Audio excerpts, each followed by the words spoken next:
Hey there guys, what's up? Today I'll be covering a game called For the King. It is an indie game made by IronOak Games and is very interesting indeed. It's an adventure game that will have you trekking across dangerous lands to save the kingdom from imminent doom.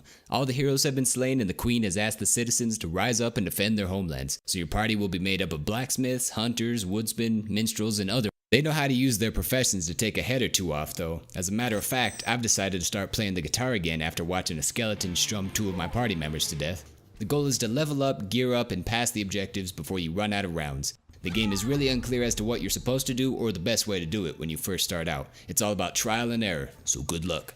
If you fail to complete the objectives before you run out of rounds, then the game turns into overkill mode, and you will face enemies that can demolish your group and you can no longer revive fallen party members. So finish the quest in time or else the queen will be severely disappointed when you fail. See? Look how mad she is.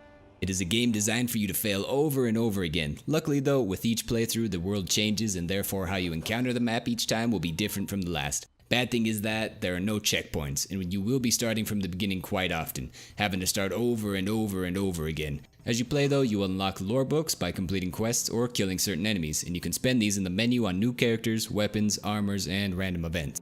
Combat is turn-based and the order to attack is determined by, you guessed it, your character's speed. Stuns will skip players' turns and some abilities can either slow you down or speed you up. Like I mentioned earlier, each ability or attack as you roll, and then the outcome will determine how well that ability performs. Filling each slot up completely will result in a guaranteed hit as long as the enemy doesn't dodge or block after all is said and done.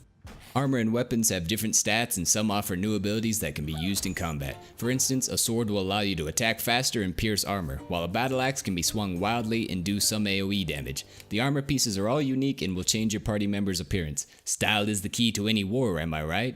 No, okay. The map is nice and colorful and fulfills all your fantasy feeling needs. On the map you will run into a fairly decent variety of enemies that have unique ways of wanting to kill you and feed on your flesh. There are some pretty funny enemy combinations hanging around each other, nothing worse than running into a green blob, a wolf, and a skeleton man with a guitar. Sounds like I have the beginning of a great new movie directed by Michael Bay and starring Scooby-Doo himself. Now on to the pros and cons. The pros, progression, it's fun to see how far you can get each time. Unlocking characters, weapons, and new events gives you something to look forward to. Randomly generated maps make it so each playthrough feels different than the last. Cons, there's a ton of RNG, which can be frustrating sometimes. Checkpoints, there's no checkpoints, which forces you to start from the beginning every time. Luck, the game is more luck-based rather than skill-based, which is kinda depressing.